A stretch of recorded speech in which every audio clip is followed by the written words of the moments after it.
Marcos, un joven de Bogotá, llegó a Los Ángeles con aspiraciones de ser un cineasta.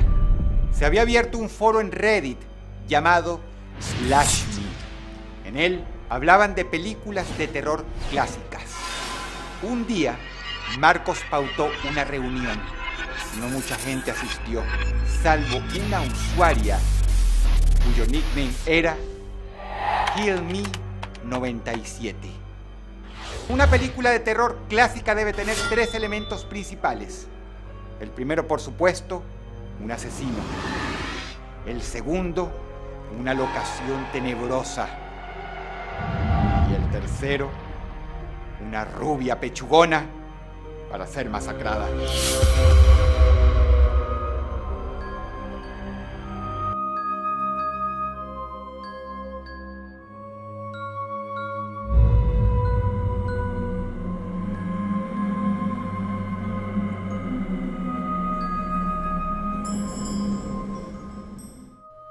Aunque no lo creas, hubo años en que a la gente le daba mucho miedo tan siquiera mostrar el rostro en internet, y todo bajo la premisa de que te podías encontrar con un loco. ¿Acaso hemos olvidado esos tiempos? Sí, lo sé. La paranoia no es un buen oráculo para la vida. Pero considera lo siguiente. Armin Meiwes, un hombre sentenciado por haber asesinado y cortado en trozos a una persona para comérsela, conoció a su víctima por internet. La diferencia es que al menos esa víctima quería morir. Había dado gustoso su vida para hacer real el sangriento fetiche de ser devorado. Marcos, en cambio, no. La suya es la típica historia de un joven humilde que prueba buscar su futuro en una ciudad brutal y sumamente imprevisible que él mismo no entendía. Para él, las películas de horror eran una pasión, pero entendía cuál es el límite entre la realidad y la ficción. Lamentablemente, se topó con alguien que en cambio, no. Hay muchas historias de personas que han asesinado a otras por problemas que empezaron en Facebook, incluso en Twitter. Pero hasta el día de hoy no se sabe exactamente qué pretendía KillMe97. Pasa que ella tenía sus propias aspiraciones tras el comando de una cámara, solo que de una manera muy distinta a la del pobre Marcos. Él fantaseaba con hacer películas de horror para grandes estudios e inmensas audiencias.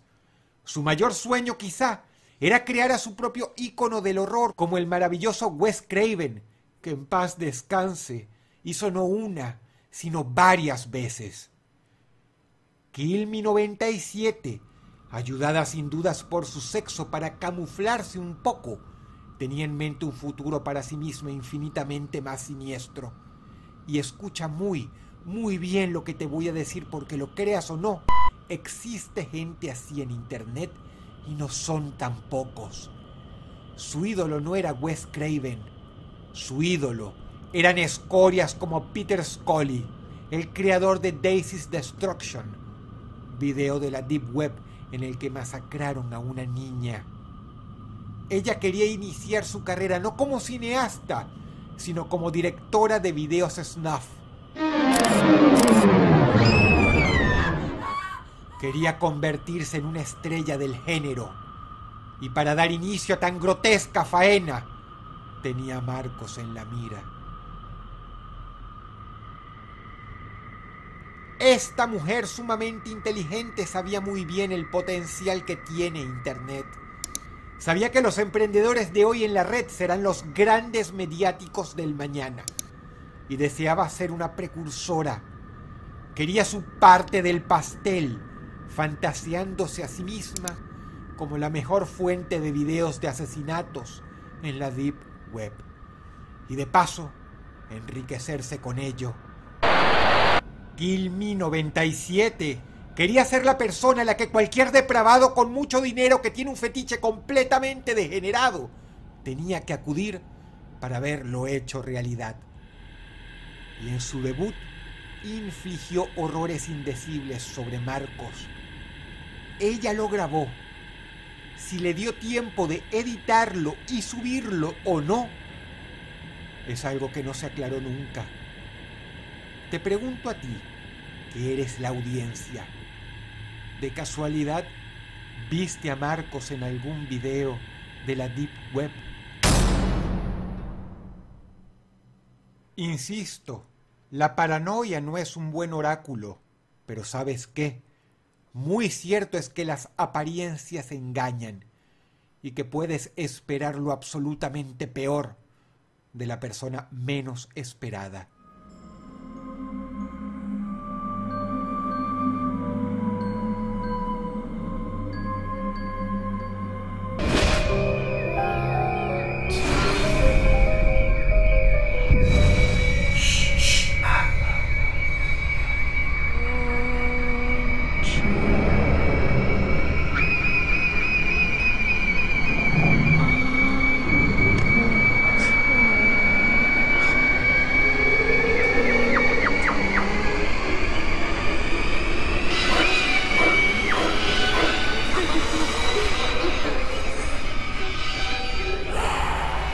Marcos y Quilmi97 desarrollaron una relación íntima alentada por las películas de horror de los años 80.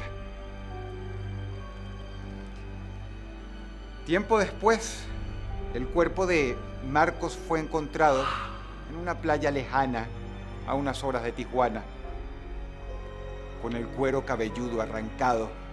Quilmi97 confesó ser la autora del crimen. Es importante entonces que te hagas las siguientes preguntas. ¿Te gustan las películas de horror? ¿Cuál es tu favorita? Y sobre todo, ¿te gustaría estar en ella si fuera verdad?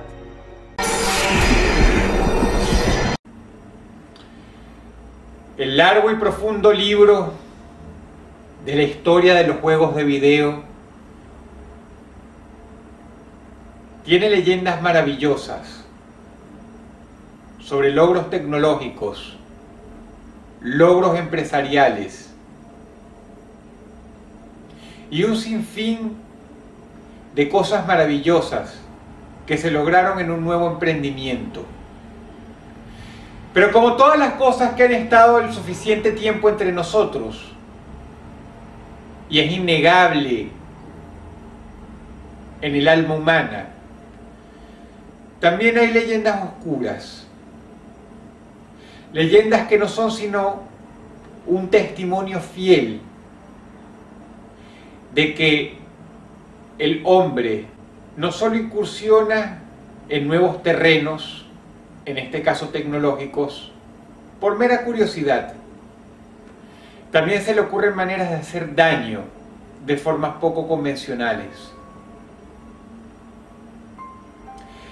Mr. Mix, por su traducción, El Señor Mezcla, fue un juego de video de principios de los años 90, bastante oscuro como muchos que salieron en aquel entonces, referenciado quizá en pocas revistas españolas de aquellos tiempos.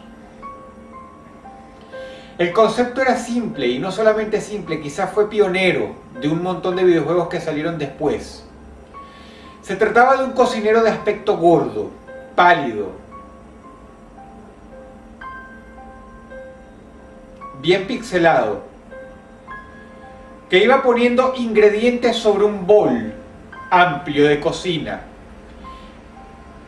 Y en una pequeña caja en el lado inferior de la pantalla tú tenías que escribir el nombre del ingrediente, presionar Enter y ganabas puntos. A muchos este concepto, este tipo de juego no se les hace extraño. Era un juego de palabras y tenías que ser lo suficientemente rápida o rápido, tipeando, conforme el señor Mix iba introduciendo los ingredientes dentro del bol. Tomates, manteca, lechuga, carne, pollo, harina, lo que fuera. El problema es que, como muchos juegos de aquel entonces, tenía carencias en su programación, se volvía difícil muy rápidamente. Tenías que ser capaz de tipear por lo menos 10 palabras en un minuto en el primer nivel. Pero ya en el tercer nivel debías tipear 80 palabras por minuto. Y en el quinto nivel, de manera absurda, debías tipear por lo menos 500, haciendo que el juego se volviera sin más imposible, simple y llanamente. Era obvio que nadie podía pasar más allá del nivel 5. Pero lo extraño de este juego no es lo que les he contado hasta ahora. Eran los sonidos de fondo, la música. El primer nivel estaba orquestado por una serie de gruñidos extraños. Gorgoteos de mal gusto. Que incluso, se reporta, podían llegar a dañar los parlantes que se fabricaban en aquel entonces, pues no estaban diseñados para soportar tantos decibeles. Algunas personas teorizaban que el juego, de un modo bastante torpe, intentaba emular gruñidos de estómago, de cuando tenemos hambre, que iba con la temática del producto. Uno básicamente, para poder jugar en paz, tenía que bajar el volumen completo.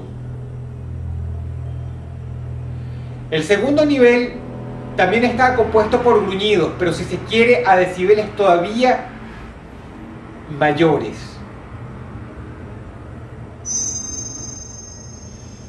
Ya para el tercer nivel el ruido era tan alto que se hacía insoportable. Era sonido blanco. Un equivalente completamente pixelado.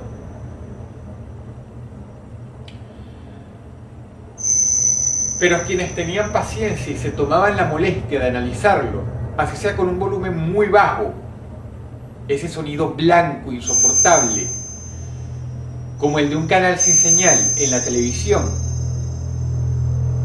llegaron a concluir que lo que se oía de fondo, muy de fondo, entre todo ese ruido insoportable, que variaba de decibeles, eran gritos.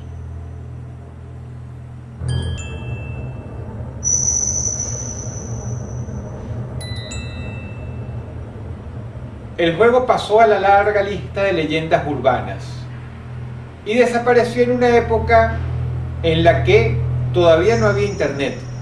Acuérdense, eran principios de los años 90. Nada que hacerle. Pero resulta que el juego fue retomado poco después.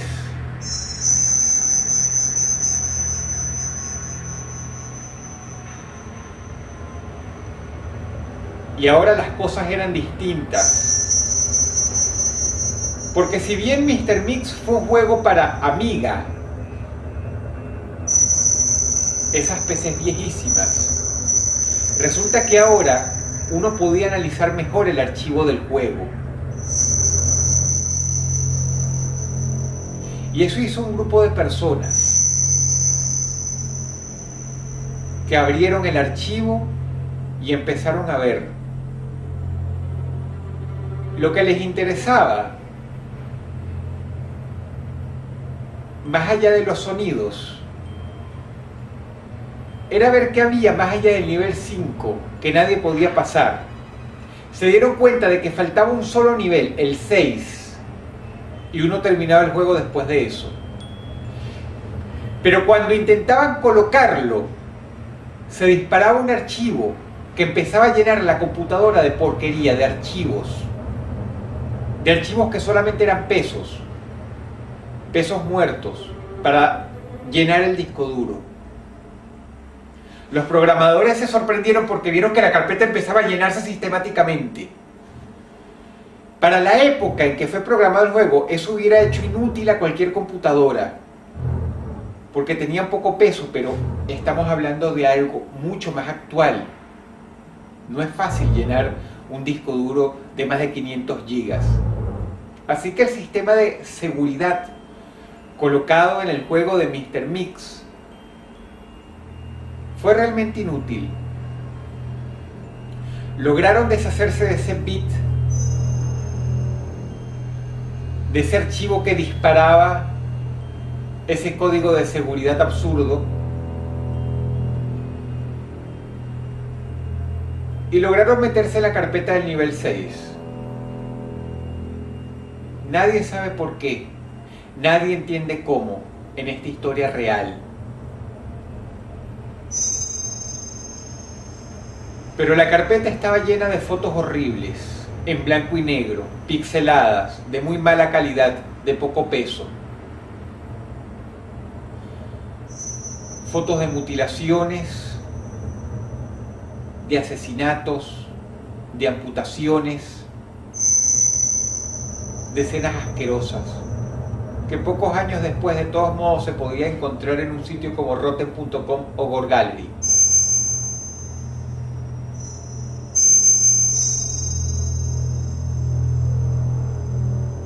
Pero lo perturbador de todo esto era que en los archivos de sonido encontraron cosas interesantes cuando los ponían en un programa de edición. Resulta ser que era cierto. Bajo la capa velada del sonido blanco se escuchaban gritos. Gritos de animales que el programador del juego habrá grabado en un matadero.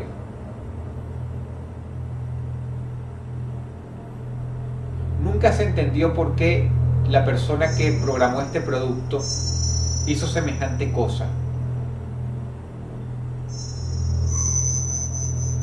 Nunca se podrá entender por qué algo tan absurdo, o cuál era el mensaje que él quería dar a conocer de todas maneras. Pero cuando decidieron buscarlo, se habían dado cuenta de que el hombre se había suicidado hacía ya muchos años. Mr. Mix es un juego que existe y que es la obra póstuma de una mente perturbada.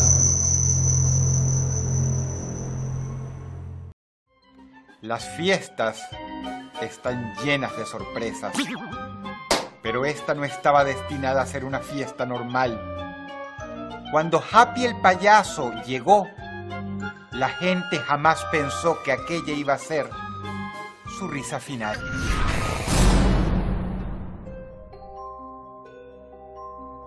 Qué pena si padeces de coulrofobia, es decir, el miedo irracional a los payasos. Aunque pensándolo bien visto y considerando algunas historias relacionadas a ellos, el término irracional es de hecho racional, porque ha habido payasos verdaderamente siniestros. ¿Se acuerdan de John Wayne Gacy?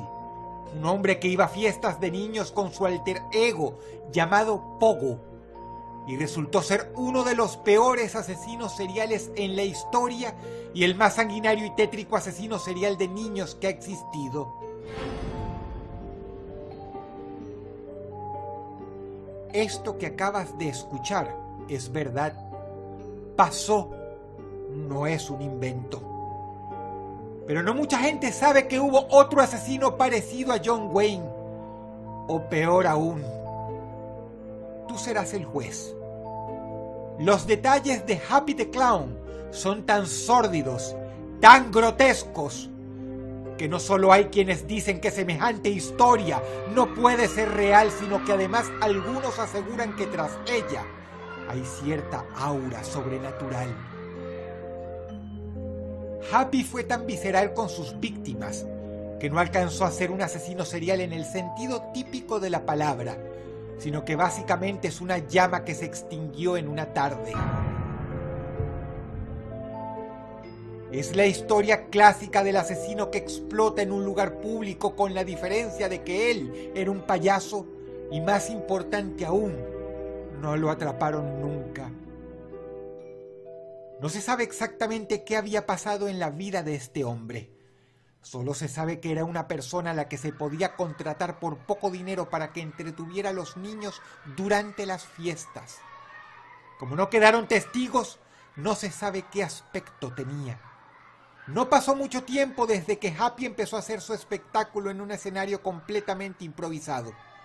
Y más temprano que tarde, los niños no es que tenían caritas de descontento, no es que se atrevieran a criticar la poca habilidad del payaso para manejar los globos o hacer trucos de magia. Es que lentamente sus rostros se desfiguraban en frío terror, y los padres no entendían por qué están los niños haciendo tanto drama por un hombre incompetente que ni siquiera podía inflar bien un globo. Resulta que fue en este punto cuando a una madre se le ocurrió que los niños, de alguna manera, podían sentir, podían ver algo en este payaso que los adultos no. Y para cuando el horror comenzó, ya era demasiado tarde. La operadora del 911 que recibió la llamada, gracias a la cual se puede armar gran parte de esta historia, cuenta que la persona tras la línea fue de hecho un niño llorando. Un niño que se había encerrado a sí mismo en el closet con el teléfono celular de uno de los adultos. La mujer siempre cargará el estigma, porque ella escuchó como el payaso abrió de golpe la puerta del closet y lo atrapó.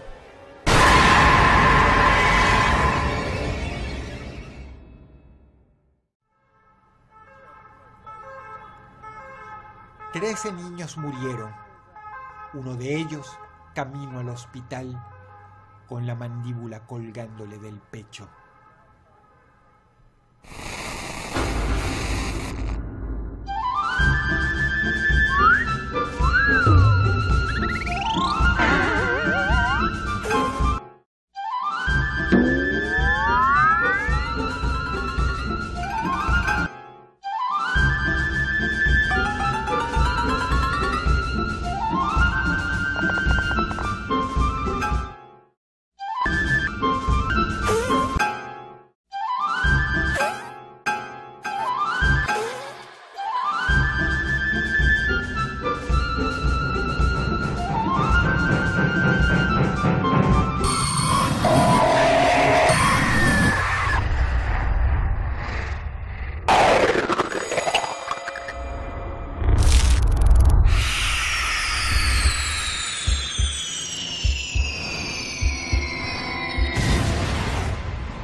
El número de víctimas ascendió a 20, incluyendo a 13 niños con múltiples puñaladas en sus cuerpecitos y señales de abuso.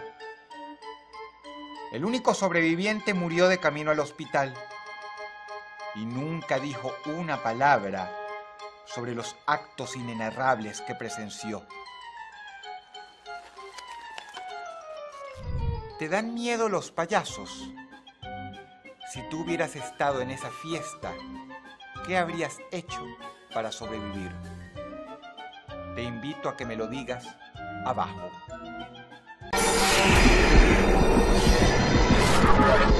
Si tú piensas que eso daba miedo, deberías ver Crimson Peak. Soy Guillermo del Toro, el director de Crimson Peak, un romance gótico emocionante y lleno de suspenso. Visita un lugar lleno de espectros y secretos en cines el 16 de octubre.